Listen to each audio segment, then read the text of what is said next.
अजित पवारांच्या जाण्याने निर्माण झालेली पोकळी काही दिवसांची किंवा महिन्यांची नसून ती अनेक वर्ष जाणवत राहणारी आहे. अर्थकारण असो वा समाजकारण, राज्यासाठी त्यांनी दिलेलं योगदान कधी मिरवण्याची सवय त्यांना नव्हती. स्वतःच्या कामाची जाहिरात करून घेण्यासाठी माणसं उभी करणं, श्रेयासाठी राजकारण करणं या गोष्टी त्यांच्या स्वभावातच नव्हत्या. ते अनेकांसाठी खूप काही करायचे, पण त्याबद्दल बोलणं टाळायचे. श्रेयवादापेक्षा कामाला महत्त्व देणारा हा नेता दुर्मिळ होता. राज्याचं प्रशासन, शासन यंत्रणा आणि सामान्य माणसाची नस या तिन्हींची समान ताकदीने जाण असलेला नेता म्हणून अजित पवारांकडे पाहिलं जायचं. खरं तर मुख्यमंत्री होण्यासाठी आवश्यक असलेल्या सर्व गुणांची त्यांच्यात कमतरता नव्हती, मात्र नियतीने त्यांच्या आयुष्याची कहाणी अर्धवटच थांबवली. महाराष्ट्राच्या राजकारणात मुख्यमंत्री पदाची चर्चा कायम काही मोजक्या नेत्यांभोवती फिरत आली आहे. त्या चर्चेतील एक ठळक नाव म्हणजे उपमुख्यमंत्री अजित पवार. दीर्घ राजकीय अनुभव, प्रशासनावरची घट्ट पकड आणि सत्ता केंद्रातलं सातत्य यामुळे अजित पवार एकदा तरी मुख्यमंत्री होतील अशी अपेक्षा अनेकदा व्यक्त केली गेली. खुद अजित पवार यांनीही वेगवेगळ्या प्रसंगी मुख्यमंत्री पदाची इच्छा असल्याचं उघडपणे मान्य केलं. मुख्यमंत्री देवेंद्र फडणवीस यांच्यासह विविध पक्षातील नेत्यांनीही अजित पवार मुख्यमंत्री पदासाठी सक्षम असल्याचं अनेकदा बोलून दाखवलं होतं. त्यामुळे राजकीय वर्तुळात अजित पवार मुख्यमंत्री कधी हा प्रश्न कायम चर्चेत राहिला. मात्र बुधवारी झालेल्या त्यांच्या निधनामुळे ही इच्छा आणि शक्यता कायमची अपूर्ण राहिली आहे.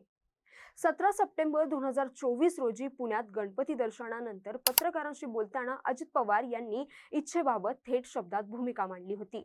मुख्यमंत्री व्हावंसं वाटतं, पण त्यासाठी बहुमत लागतं आणि सगळ्यांच्या इच्छा पूर्ण होत नाहीत, असं ते म्हणाले होते. या निधनातून केवळ इच्छा नव्हे तर राजकारणातील वास्तवाचं भानही त्यांनी दाखवलं होतं.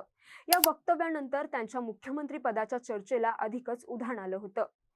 19 डिसेंबर 2024 रोजी विधानसभेच्या हिवाळी अधिवेशनात मुख्यमंत्री देवेंद्र फडणवीस यांनी अजित पवारांबाबत सूचक विधान केलं होतं. सभागृहात अजित पवारांकडे पाहत तुम्ही एक दिवस मुख्यमंत्री व्हाल असं देवेंद्र फडणवीस म्हणाले होते. ही कोणतीही अधिकृत घोषणा नसली तरी सत्ताधारी गटातील सर्वोच्च नेत्यांकडून आलेल्या या शब्दांनी राजकीय वर्तुळात मोठी चर्चा सुरू झाली होती.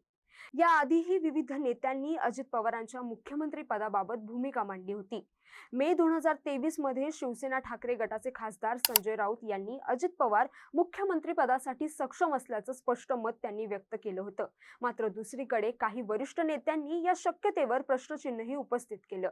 काहींनी अजित पवार मुख्यमंत्री होणार नाहीत असे दावे केले, तर काहींनी या चर्चेला केवळ राजकीय अंदाजबांधणीचं स्वरूप असल्याचं म्हटलं.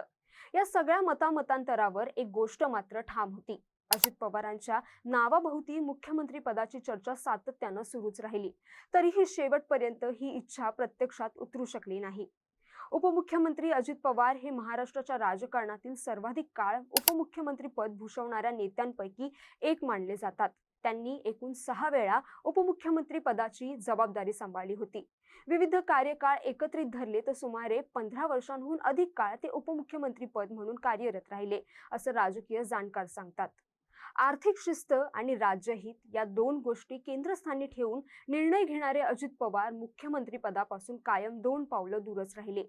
ही सल त्यांच्या लाखो समर्थकांच्या मनात कायम राहील. भावी मुख्यमंत्री अजितदादा असे फलक आता कधीच लागणार नाहीत. हीच त्यांच्या अपूर्ण प्रवासाची सर्वात वेदनादायक जाणीव ठरेल.